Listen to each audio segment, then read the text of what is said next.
Hello, I received your question. Use the given graph, so use this graph to evaluate the following. So the first one's f plus g of 2. Well, by definition, that's f of 2, that's equal to f of 2 plus g of 2.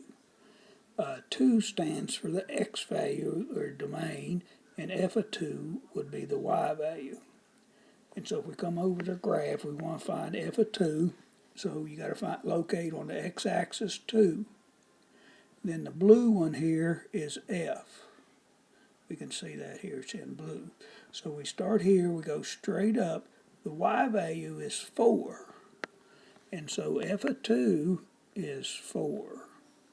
Now we want to repeat this and find g of 2. So 2 stands for x, this one's y. G of 2 is y. So we start at 2.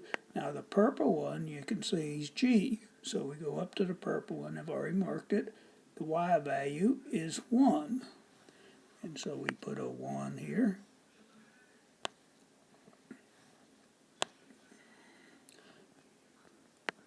And g of 2 is 1. And that sum, 4 plus 1 is 5.